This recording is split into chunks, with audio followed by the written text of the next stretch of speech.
Hello friends, ನಮಸ್ತೆ. Welcome back to Neelu cooking.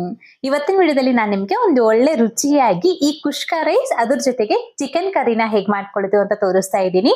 ತುಂಬಾನೇ ಚೆನ್ನಾಗಿರುತ್ತೆ ಮಾತ್ರ ಟೇಸ್ಟ್. ಮನೆಗೆ ಯಾರಾದ್ರೂ ಸಡನ್ ಆಗಿ ಬಂದಾಗ ಅಥವಾ ಬ್ಯಾಚುಲರ್ಸ್ ಏನಾದ್ರೂ ಸ್ಪೆಷಲ್ ಆಗಿ ಮಾಡಿ ತಿನ್ಬೇಕು ಅಂತಂದಾಗ ಇದಂತೂ ಒಂದು ಒಳ್ಳೆ ಬೆಸ್ಟ್ ರೆಸಿಪೀಸ್ ಅಂತ ಹೇಳ್ಬೋದು. ನೀವು ಕೂಡ ಟ್ರೈ ಮಾಡಿ, ಸಖತ್ ಇಷ್ಟ ಆಗತ್ತೆ. ಮೊದಲನೇದಾಗಿ ನಾವು ಕುಷ್ಕ ರೈಸ್ ರೆಸಿಪಿ ನೋಡ್ಕೊಳ್ಳೋಣ.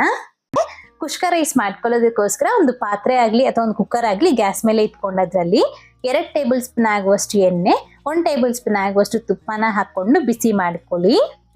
ನಂತರ ಒಂದು ಪಲಾವ್ ಎಲೆ, 1 ಇಂಚ್ ಆಗುವಷ್ಟು ಚಕ್ಕೆ, ಹಾಗೇನೆ ಒಂದು 3 ಲವಂಗ, ಮತ್ತೆ ಒಂದು ಏಲಕ್ಕಿ, ಹಾಗೆ ಒಂದು ಮರಾಠಿ ಮೊಗ್ಗು, ಮತ್ತೆ ಒಂದು ನಕ್ಷತ್ರದ ಹೂವು ಹಾಕೊಂಡು ಒಂದು 1/4 ಟೀ ಸ್ಪೂನ್ ಆಗುವಷ್ಟು ಶಾಜೀರಾ ಕೂಡ ಹಾಕೊಳ್ಳಿ. ತುಂಬಾ ಚೆನ್ನಾಗಿರುತ್ತೆ ಫ್ಲೇವರು. ನಾನಿಲ್ಲಿ ಕೇವಲ 1 ಕಪ್ ಆಗುವಷ್ಟು ರೈಸ್ಗೆ ಇಷ್ಟು ಕ್ವಾಂಟಿಟೀಸ್ನ ಹಾಕೊಳ್ತಾ ಇದ್ದೀನಿ. ಕ್ವಾಂಟಿಟಿ ಅನ್ನೋದು ಕರೆಕ್ಟಾಗಿ ಹಾಕೊಂಡ್ರೆ ನಮಗೆ ಟೇಸ್ಟ್ ಕೂಡ ತುಂಬಾ ಚೆನ್ನಾಗಿ ಬರುತ್ತೆ. ನೋಡಿ, ಈ ರೀತಿ ಚೆನ್ನಾಗಿ ಫ್ರೈ ಆಗಿದ ನಂತರ ಇದಕ್ಕೆ 1 ಈರುಳ್ಳಿನ ಕಟ್ ಮಾಡಿ ಹಾಕಿ, ಹಾಗೇನೆ ಒಂದು 3 ಹಸಿಮೆಣಸಿನಕಾಯಿ ಕೂಡ ಮಧ್ಯಕ್ಕೆ ಕಟ್ ಮಾಡಿ ಹಾಕೊಂಡ್ಬಿಟ್ಟು ಬ್ರೌನ್ ಕಲರ್ ಬರೋ ತನಕ ಫ್ರೈ ಮಾಡ್ಕೊಳ್ಬೇಕು.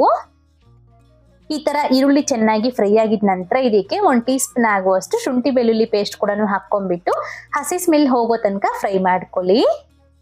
ಆಮೇಲೆ ಇದಕ್ಕೆ 1 ಟೊಮೊಟೊ ಹಣ್ಣನ್ನ ಉದ್ದಕ್ಕೆ ಕಟ್ ಮಾಡಿ ಹಾಕಿ, ರುಚಿಗೆ ತగ్గಷ್ಟು ಉಪ್ಪು, 1 ಟೀ ಸ್ಪೂನ್ ಆಗುವಷ್ಟು ಧನಿಯಾ ಪುಡಿ, 1/4 ಟೀ ಸ್ಪೂನ್ ಆಗುವಷ್ಟು ಅರಿಶಿನದ ಪುಡಿ, 1 ಟೀ ಸ್ಪೂನ್ ಆಗುವಷ್ಟು ಖಾರದ ಪುಡಿನ ಹಾಕೊಂಡ್ಬಿಟ್ಟು 1 ಟೇಬಲ್ ಸ್ಪೂನ್ ಆಗುವಷ್ಟು ಪುದೀನ ಸೊಪ್ಪುಗಳನ್ನು ಸಣ್ಣದಾಗಿ ಕಟ್ ಮಾಡಿ ಹಾಕೊಂಡ್ಬಿಟ್ಟು ಚೆನ್ನಾಗಿ ಮಿಕ್ಸ್ ಮಾಡಿ.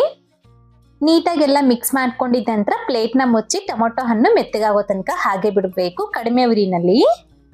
ನೋಡ್ಬೋದು, ಈ ರೀತಿ ಟೊಮೊಟೊ ಹಣ್ಣು ಚೆನ್ನಾಗಿ ಮೆತ್ತಗೆ ಹಾಕ್ಬಿಟ್ಟು ಸ್ವಲ್ಪ ಎಣ್ಣೆ ಬಿಟ್ಕೊಳ್ತಾ ಇರುತ್ತೆ. ಹಾಗೆ ಇದಕ್ಕೆ ನಾವು 2 ಟೇಬಲ್ ಸ್ಪೂನ್ ಆಗುವಷ್ಟು ಮೊಸರನ್ನ ಚೆನ್ನಾಗಿ ರೀತಿ ಬೀಟ್ ಮಾಡಿ ಹಾಕೊಳ್ಬೇಕು. ಮೊಸರು ಮಾತ್ರ ಕಂಪಲ್ಸರಿಯಾಗಿ ಹಾಕೊಳ್ಬೇಕಾಗತ್ತೆ. ಫ್ರೆಶ್ ಆಗಿರೋ ಮೊಸರು ಹಾಕೊಳ್ಳಿ, ಚೆನ್ನಾಗಿರುತ್ತೆ ಟೇಸ್ಟು.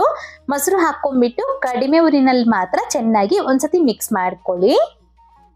ಚೆನ್ನಾಗಿ ಮಿಕ್ಸ್ ಮಾಡ್ಕೊಂಡಿದ ನಂತರ ಪ್ಲೇಟ್ನ ಮುಚ್ಚಿಬಿಟ್ಟು ಸ್ವಲ್ಪ ಒಂದೇ ಒಂದು ನಿಮಿಷ ಹಾಗೆ ಬಿಟ್ಬಿಡ್ಬೇಕು, ಕಡಿಮೆ ಉರಿನಲ್ಲಿ. 1 ನಿಮಿಷ ಆದ್ಮೇಲೆ ಈ ರೀತಿ ನಮಗೆ ಎಣ್ಣೆ ಎಳನ್ ಬಿಟ್ಕೊಳ್ತಾ ಇರುತ್ತೆ. ಹಾಗೆ ಇದಕ್ಕೆ 1/4 ಕಪ್ ಆಗುವಷ್ಟು ನೀರ್ನ ಸೇರಿಸ್ಕೊಳ್ತಾ ಇದ್ದೀನಿ. ನಾನಿಲ್ಲಿ ಬಾಸ್ಮತಿ ರೈಸ್ ಹಾಕೊಳ್ಳೋದ್ರಿಂದ ಸ್ವಲ್ಪ ನೀರ್ನ ಕಡಿಮೆ ಸೇರಿಸ್ಕೊಂಡಿದ್ದೀನಿ.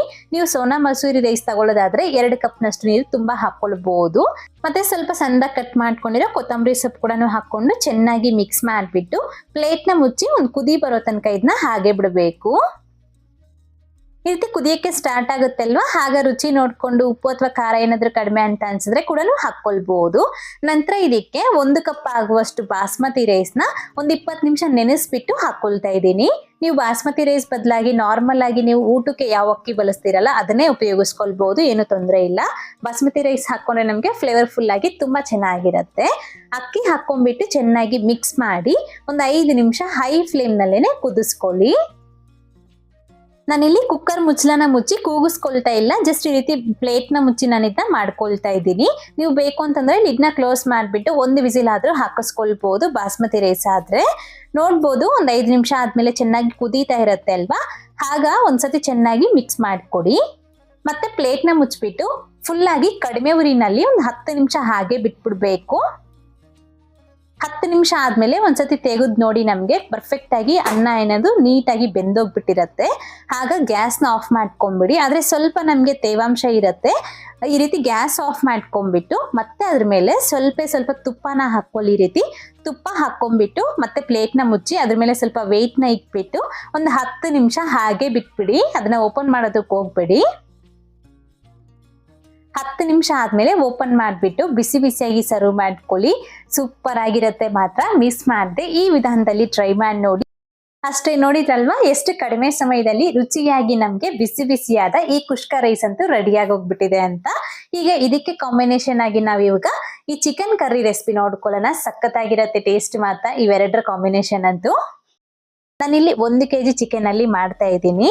ಮೊದಲನೇದಾಗಿ ಒಂದು ಕಡಾಯಿನಲ್ಲಿ 5 ಟೇಬಲ್ ಸ್ಪೂನ್ ಆಗುವಷ್ಟು ಎಣ್ಣೆ ಹಾಕಿ, ನಂತರ ಇದಕ್ಕೆ ಅರ್ಧ ಟೀ ಸ್ಪೂನ್ ಆಗುವಷ್ಟು ಜೀರಿಗೆ, 1 ಇಂಚ್ ಆಗುವಷ್ಟು ಚಕ್ಕೆ, 2-3 ಲವಂಗ, ಹಾಗೆ ಒಂದು 2 ಏಲಕ್ಕಿನ ಹಾಕೊಂಡು ಸ್ವಲ್ಪ ಫ್ರೈ ಮಾಡಿ. ಅದಾದ್ಮೇಲೆ ಇದಕ್ಕೆ 3 ಮೀಡಿಯಂ ಸೈಜಿಂದು ಈರುಳ್ಳಿನ ಸಣ್ಣದಾಗಿ ಕಟ್ ಮಾಡಿ ಹಾಕೊಳ್ಬೇಕು. ಹಾಗೆ ಸ್ವಲ್ಪ ಕರ್ಬೇವಿನ ಸೊಪ್ಪು, ಒಂದು 4 ಹಸಿ ಮೆಣಸಿನಕಾಯಿನ ಹಾಕೊಂಡ್ಬಿಟ್ಟು ಈರುಳ್ಳಿನ ಚೆನ್ನಾಗಿ ಫ್ರೈ ಮಾಡ್ಕೋಬೇಕು. ಹಾಗೆ ಇನ್ನೊಂದು ವಿಷಯ ಏನಂದ್ರೆ ಈ ಚಿಕನ್ಗೆ ನಾವಿಲ್ಲಿ ಜಾಸ್ತಿ ಟೊಮೊಟೊ ಕೂಡ ಉಪಯೋಗಿಸ್ಕೊಳ್ತಿಲ್ಲ. ಬರೀ ಒಂದೇ ಒಂದು ಟೊಮೊಟೊ ಹಣ್ಣಿಂದ ನಾನು ಈ ಗ್ರೇವಿನ ಮಾಡ್ತಾ ಇದ್ದೀನಿ. ತುಂಬಾನೇ ಚೆನ್ನಾಗಿ ಬರುತ್ತೆ, ತಿಕ್ಕಾಗಿ ಕೂಡ ಬರುತ್ತೆ. ಈ ತರ ನೋಡಿ ಈರುಳ್ಳಿ ಚೆನ್ನಾಗಿ ಫ್ರೈ ಆಗಿದೆ ಅಲ್ವಾ. ಅದಾದ್ಮೇಲೆ ಇದಕ್ಕೆ 2 ಸ್ಪೂನ್ ತುಂಬಾ ಶುಂಠಿ ಬೆಳ್ಳುಳ್ಳಿ ಪೇಸ್ಟ್ ನ ಹಾಕೊಳ್ಬೇಕು. ನೀವು ಫ್ರೆಶ್ ಆಗಿ ಮಾಡಿ ಆದ್ರೂ ಹಾಕೊಳ್ಬಹುದು, ಇಲ್ಲಾಂದ್ರೆ ನೀವು ಬೇಕು ಅಂತಂದ್ರೆ ಪ್ಯಾಕೆಟ್ದು ಸಹ ಉಪಯೋಗಿಸ್ಕೊಳ್ಬಹುದು. ಈ ಶುಂಠಿ ಬೆಳ್ಳುಳ್ಳಿ ಪೇಸ್ಟ್ ನ ಹಾಕೊಂಡ್ಬಿಟ್ಟು ಚೆನ್ನಾಗಿ ಹಸಿ ಸ್ಮೆಲ್ ಹೋಗೋ ತನಕ ಫ್ರೈ ಮಾಡ್ಕೊಳ್ಳಿ. ಕಡಿಮೆ ಉರಿ ಇಟ್ಕೊಂಡು ಫ್ರೈ ಮಾಡ್ಕೊಳ್ಬೇಕು. ಅದಾದ್ಮೇಲೆ ಇದಕ್ಕೆ ಒಂದು ಟೊಮೊಟೊ ಹಣ್ಣನ್ನ ಸಣ್ಣದಾಗಿ ಕಟ್ ಮಾಡಿ ಹಾಕಿ. ನೀವು ಬೇಕು ಅಂತಂದ್ರೆ ಟೊಮೊಟೊ ಹಣ್ಣನ್ನ ಹಾಕೊಳ್ಬಹುದು, ಇಲ್ಲಾಂದ್ರೆ ಕಂಪ್ಲೀಟ್ ಆಗಿ ಟೊಮೊಟೊ ಹಾಕದೆ ಕೂಡ ಮಾಡ್ಕೊಳ್ಬಹುದು, ಏನು ತೊಂದರೆ ಇಲ್ಲ. ನಂತರ ಇದಕ್ಕೆ ರುಚಿಗೆ ತಗ್ಗಷ್ಟು ಉಪ್ಪನ್ನ ಹಾಕೊಳ್ಳಿ. ನಾನಿಲ್ಲಿ 2 ಸ್ಪೂನ್ ತುಂಬಾ ಉಪ್ಪನ್ನ ಹಾಕೊಂಡಿದ್ದೀನಿ, ಕರೆಕ್ಟ್ ಆಗಿ ಸರಿ ಹೋಗುತ್ತೆ. 1/2 ಟೀ ಸ್ಪೂನ್ ಆಗುವಷ್ಟು ಅರಿಶಿನದ ಪುಡಿ, 1 ಟೀ ಸ್ಪೂನ್ ತುಂಬಾ ಧನಿಯಾ ಪುಡಿನ ಹಾಕೊಳ್ಳಿ. ಹಾಗೇನೆ 1 ಟೀ ಸ್ಪೂನ್ ತುಂಬಾ ಖಾರದ ಪುಡಿ, ಹಾಗೆ ಅರ್ಧ ಟೀ ಸ್ಪೂನ್ ಆಗುವಷ್ಟು ಚಿಕನ್ ಮಸಾಲ, ಇಷ್ಟೆಲ್ಲ ಹಾಕೊಂಡ್ಬಿಟ್ಟು ಚೆನ್ನಾಗಿ ಒಂದ್ಸತಿ ಮಿಕ್ಸ್ ಮಾಡಿಕೊಡಿ. ಈ ತರ ನೀಟಾಗಿ ಮಿಕ್ಸ್ ಮಾಡ್ಕೊಂಡಿದ ನಂತರ ಗ್ಯಾಸ್ನ ಫುಲ್ ಕಡಿಮೆ ಉರಿನೇ ಇಟ್ಕೊಂಡ್ಬಿಟ್ಟು ಮುಚ್ಚಳನ ಮುಚ್ಚಿ 1-2 ನಿಮಿಷ ಹಾಗೆ ಬಿಟ್ಬಿಡಿ. ಸೊ ಟೊಮೊಟೊ ಹಣ್ಣು ಸ್ವಲ್ಪ ಮೆತ್ತಗಾಗಬೇಕು. 1-2 ನಿಮಿಷ ಆದ್ಮೇಲೆ ನೀವು ನೋಡ್ಬೋದು ಸ್ವಲ್ಪ ಎಣ್ಣೆ ಬಿಟ್ಕೊಂಡು ನಮಗೆ ಟೊಮೊಟೊ ಕಣ್ಣು ಕೂಡ ಚೆನ್ನಾಗಿ ಸಾಫ್ಟ್ ಆಗಿರುತ್ತೆ. ಅದಾದ್ಮೇಲೆ ಇದಕ್ಕೆ 1 kg ಆಗುವಷ್ಟು ಚಿಕನ್ ನ ಚೆನ್ನಾಗಿ ತೊಳೆದು ಹಾಕೊಳ್ಬೇಕು. ಚಿಕನ್ಗೆ ಸ್ವಲ್ಪ ಉಪ್ಪು ಹಾಗೇನೆ ಅರಿಶಿನದ ಪುಡಿ ಹಾಕಿ ಚೆನ್ನಾಗಿ ತೊಳೆದು ಅನಂತರ ಹಾಕಿದ್ರೆ ನಮಗೆ ಆ ಚಿಕನ್ ಏನು ಸ್ವಲ್ಪ ಸ್ಮೆಲ್ ಬರುತ್ತೆ ಅಲ್ವಾ, ಅದೇನು ಬರೋದಿಲ್ಲ, ತುಂಬಾನೇ ಚೆನ್ನಾಗಾಗತ್ತೆ ಗ್ರೇವಿ ಅನ್ನೋದು. ಈ ತರ ಚಿಕನ್ ಹಾಕೊಂಡಿದ ನಂತರ ಗ್ಯಾಸ್ನ ಹೈ ಫ್ಲೇಮ್ ನಲ್ಲಿ ಇಟ್ಕೊಂಡು 1-2-3 ನಿಮಿಷ ಈ ರೀತಿ ಚೆನ್ನಾಗಿ ಮಿಕ್ಸ್ ಮಾಡ್ಕೊಳ್ಳಿ. ನೋಡಿ ಈ ತರ ಚೆನ್ನಾಗೆಲ್ಲ ಮಿಕ್ಸ್ ಆಗಿದೆ ಅಲ್ವಾ. ಈಗ ಅದನ್ನ ಓಪನ್ ಪ್ಯಾನ್ ಅಲ್ಲಿ ಹಾಗೇನೆ 3-4 ನಿಮಿಷ ಇದನ್ನ ಹಾಗೆ ಬಿಟ್ಬಿಡ್ಬೇಕು. ಈ ತರ ಒಂದ್ ಸ್ವಲ್ಪ ಹೊತ್ತು ಚಿಕನ್ ನ ಹಾಗೆ ಬಿಟ್ಟಿದ್ದಾದ್ಮೇಲೆ ಮತ್ತೆ ಚೆನ್ನಾಗಿ ಒಂದ್ಸತಿ ಮಿಕ್ಸ್ ಮಾಡ್ಕೊಂಡ್ಬಿಟ್ಟು ಲಿಡ್ನ ಕ್ಲೋಸ್ ಮಾಡ್ಬಿಟ್ಟು ಮೀಡಿಯಂ ಫ್ಲೇಮ್ ನಲ್ಲಿ 10 ನಿಮಿಷ ಇದನ್ನ ಹಾಗೆ ಬಿಟ್ಬಿಡಿ. ಮೀಡಿಯಂ ಫ್ಲೇಮ್ ನಲ್ಲೇ ನಾವು ಚಿಕನ್ ನ ಬೇಯಿಸ್ಕೊಳ್ಬೇಕು, ಹಾಗೆ ಚೆನ್ನಾಗಿ ಬೇಯುತ್ತೆ. ಇಲ್ಲಾಂದ್ರೆ ಫುಲ್ ಹೈ ಫ್ಲೇಮ್ ಇಟ್ಬಿಟ್ರೆ ನಮ್ಗೆ ಅಷ್ಟು ಚೆನ್ನಾಗಿ ಬೇಯೋದಿಲ್ಲ. ಹಾಗಾಗಿ ಮೀಡಿಯಂ ಫ್ಲೇಮ್ ನಲ್ಲಿ ಫಸ್ಟ್ ಒಂದು 10 ನಿಮಿಷ ಹಾಗೆ ಬಿಟ್ಬಿಡಿ. ಒಂದು 10 ನಿಮಿಷ ಆದ್ಮೇಲೆ ನೀವು ನೋಡ್ಬೋದು ಚಿಕನ್ ನಲ್ಲಿ ನಮ್ಗೆ ನೀರ್ ಅನ್ನೋದು ಬಿಟ್ಕೊಂಡು ಸ್ವಲ್ಪ ಸಾಫ್ಟ್ ಆಗಿ ಬೇಯ್ತಾ ಕೂಡ ಬರುತ್ತೆ. ನೋಡ್ಬೋದು ನಾನು ನೀರೇನು ಹಾಕೊಂಡಿಲ್ಲ, ಆದ್ರೂ ಸಹ ಇಷ್ಟು ನೀರು ನಮ್ಗೆ ಚಿಕನ್ ಅಲ್ಲೇನೆ ಬಿಟ್ಕೊಳ್ಳುತ್ತೆ.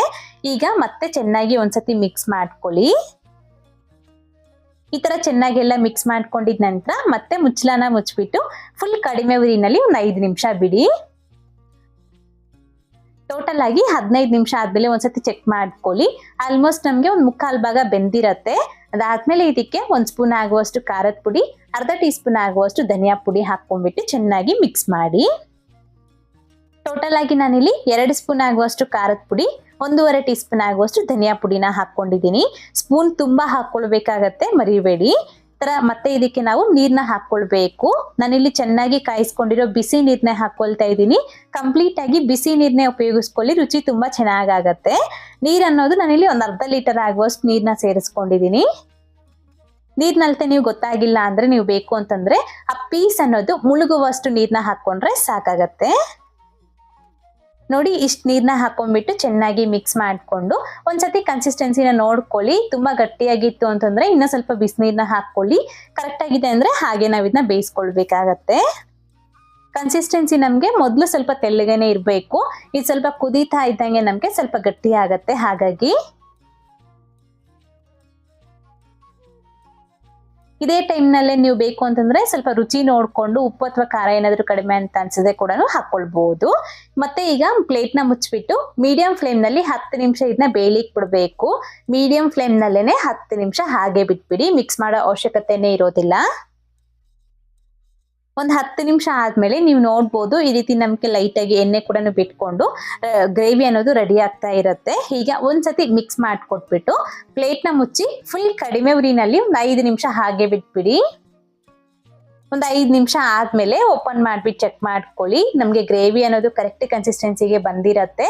ಹಾಗೇನೆ ಪೀಸ್ ಅನ್ನೋದು ಕಂಪ್ಲೀಟ್ ಆಗಿ ಬೆಂದಿರತ್ತೆ. ಚೆನ್ನಾಗಿ ಬೇಯಿಸ್ಕೊಳ್ಳಿ. ಪೀಸ್ ಚೆಕ್ ಮಾಡ್ಕೊಂಡು ಬೆಂದಿಲ್ಲ ಅಂದ್ರೆ ಇನ್ ಸ್ವಲ್ಪ ಹೊತ್ತು ಕಡಿಮೆ ಉರಿನಲ್ಲಿ ಬೇಯಿಸ್ಕೊಳ್ಬಹುದು. ಅದಾದ್ಮೇಲೆ ಇದಕ್ಕೆ ಒಂದು ಅರ್ಧ ಟೀ ಸ್ಪೂನ್ ಆಗುವಷ್ಟು ಗರಂ ಮಸಾಲ, ಹಾಗೇನೆ ಒಂದು ಟೇಬಲ್ ಸ್ಪೂನ್ ಆಗುವಷ್ಟು ಕಸೂರಿ ಮೆಥಿನ ಹಾಕೊಳ್ಳಿ. ಫ್ಲೇವರ್ ತುಂಬಾ ಚೆನ್ನಾಗಿ ಬರುತ್ತೆ. ಇದ್ರೆ ಹಾಕೋಬಹುದು, ಇಲ್ಲಾಂದ್ರೆ ಸ್ಕಿಪ್ ಮಾಡಬಹುದು. ಹಾಗೆ ಸಣ್ಣದಾಗಿ ಕಟ್ ಮಾಡ್ಕೊಂಡಿರೋ ಕೊತ್ತಂಬರಿ ಸೊಪ್ಪುಗಳನ್ನು ಹಾಕೊಂಡು ಚೆನ್ನಾಗಿ ಮಿಕ್ಸ್ ಮಾಡ್ಕೊಂಡು ಬಿಸಿ ಬಿಸಿಯಾಗಿ ಸರ್ವ್ ಮಾಡ್ಕೊಳ್ಳಿ. ಸೂಪರ್ ಆಗಿರುತ್ತೆ. ಹಾಗೆ ಇದು ನಮಗೆ ತಣ್ಣಗಾಗ್ತಾ ಇದ್ದಾಗೇನೆ ಇನ್ನು ಸ್ವಲ್ಪ ಗಟ್ಟಿ ಆಗ್ತಾ ಬರುತ್ತೆ ಗ್ರೇವಿ. ಅಷ್ಟೇ, ಚಿಕನ್ ಕರಿ ಕೂಡ ರೆಡಿ ಆಗೋಗ್ಬಿಟ್ಟಿದೆ. ನೀವು ಕೂಡ ಈ ತರ ಇವೆರಡನ್ನು ಟ್ರೈ ಮಾಡಿ ನೋಡಿ. ಮಾಡಿದಾದ್ಮೇಲೆ ಹೇಗ್ ಬಂತು ಅಂತ ಮರಿದೆ ಕಾಮೆಂಟ್ ಮಾಡಿ ತಿಳಿಸಿ. ಹಾಗೆ ಇವತ್ತಿನ ವಿಡಿಯೋಸ್ ಇಷ್ಟ ಆದ್ರೆ ಲೈಕ್ ಮಾಡಿ, ನಿಮ್ ಫ್ರೆಂಡ್ಸ್ಗೂ ಫ್ಯಾಮಿಲಿ ಮೆಂಬರ್ಸ್ಗಳನ್ನು ಶೇರ್ ಮಾಡಿ. ಮತ್ತಷ್ಟು ರೆಸಿಪೀಸ್ಗಾಗಿ ನೀಲು ಕುಕಿಂಗ್ ಚಾನಲ್ಗೆ ಸಬ್ಸ್ಕ್ರೈಬ್ ಆಗಿ. Thank you. Keep watching Neelu cooking.